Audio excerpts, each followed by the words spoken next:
কিন্তু আমরা ওরে পাহাড়ের অহংকারের সময় সর্বাগ্রে ঠিক না? বেরিয়ে আওয়াজ দিয়ে বলে ও ভাই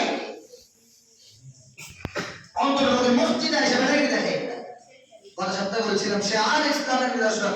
আজকেও সে আলোচনা মসজিদে এসে আল্লাহর দলে কে আওয়ামী লীগ, কে বিএনপি, কে জামাত, কে জমিয়ত, কে হেফাজত, কার কোনো কি নাই, দ্বিধা নাই। এখানে এক কাতারে যখন দাঁড়াই সবাই আল্লাহর মুসল্লি, ঠিক না? বেরিয়ে আওয়াজ দিয়ে বলে সবাই আল্লাহর গোলাম। আল্লাহর গোলামের বাইরে কেন গায়ে কারণ গোলামের ফুট গোলাম, কথাটা বাস্তব, ঠিক না? বেরিয়ে আওয়াজ দিয়ে বলে সবচেয়ে সুন্দর গাড়ি আছে এটা, গোলামের ফুট গোলাম, বুঝছেন? এর ফলে মনে কষ্ট না, এটা ঠিক আছে, গোলামের ফুট গোলাম, তোর বাবা গোলাম, আমি গোলাম, ঠিক আছে। আর আল্লাহ আমাদেরকে গোলাম করে রাখে। ওর বুজুর রব্বাকুম উবুদিয়্যাত, আবদিয়্যাত মানে হলো গোলামিয়ত, যার ভিতরে গোলামিত্ব থাকে, সে আমার গোলামি করবে তো আমি আল্লাহ তাকে সব দিয়ে দেব। সুবহানাল্লাহ। রজব মাস আসছে, সবাই মায়ের রমজানকে আহলান সাহলান মারহাবান তাইয়িবান মুবারাকান ফি, রোজা এবং নওয়াফিলাতের সাথে রজব মাস এবং শাবান মাস সুন্দরভাবে ফরজ এবং নফল সব কিছু ঠিক রেখা তাহাজ্জুদের আমল বাড়িয়ে দিয়ে মাহে রমজানকে শুভেচ্ছা জানাতে পারবো তো ইনশাআল্লাহ।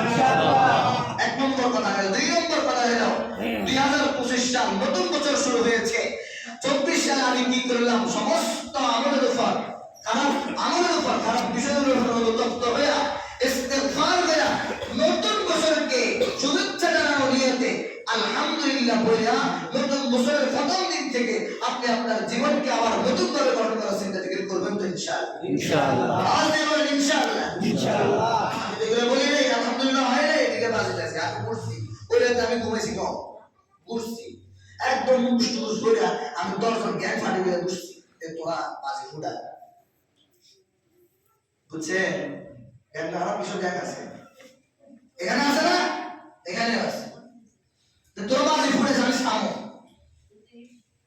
আমার প্রিয় ভাইদের মুসল্লিদের ঘুম হারাম করবে, আমি দেখবো তোরা দেখবি বাজে ফুটা। আলহামদুলিল্লাহ আমার এলাকায় সাহস পাই, আলহামদুলিল্লাহ বলে আলহামদুলিল্লাহ। ওদিকে আমি ফুলে রাত ঘুমাইতে পারি না, ঘুমাই ইচ্ছা করে দেখি এত বুঝাইলাম, এত কম কইলাম, এই পাশে এই পাশে চতুর্দিকে মানুষ দাঁড়াইছে। ইমাম সাহেব কইছিল আমরা সদর থেকে ইনশাআল্লাহ বলে আমরা আসলে কাম টেনশন করি না। আলহামদুলিল্লাহ একটা বাজে ফুলে বসে দেখি কি বলবো, কত নগ্নতা আর কত বেহায়াপনা ওরা চরিত্র হয়। কি হ্যাপি নিউ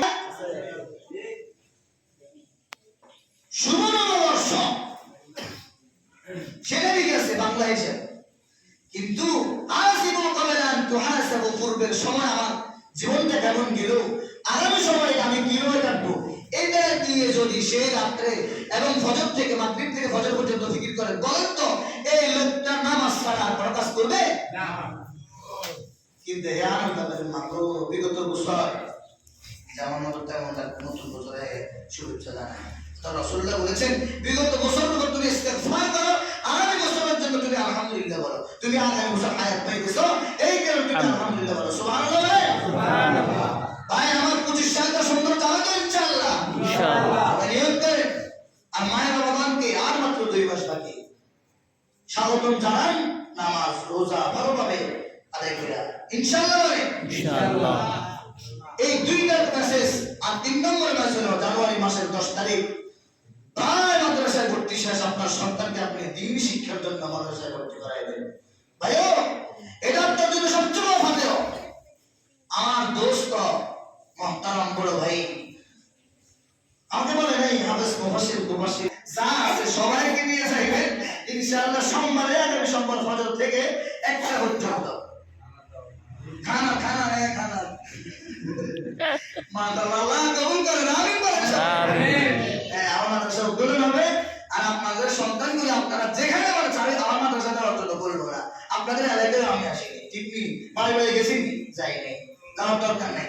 আমার রশিদের হযরত ওয়ালা মুফতি শহীদুল্লাহ সাহেব বলেছেন মাদ্রাসা দিবেন দেওয়ার পরে দরজা সব বন্ধ করি, কোরআন শরীফ পড়বেন, জিজ্ঞাসা দরকার নেই, আয় ওর কাছে আসি। সুবহানাল্লাহ হুজুর জানেন রশিদি আজকে এখন 7 বড় ছাত্র, হুজুর এইভাবে মাদ্রাসা করছেন। ছোট একটা ঘরের মধ্যে বসে বসে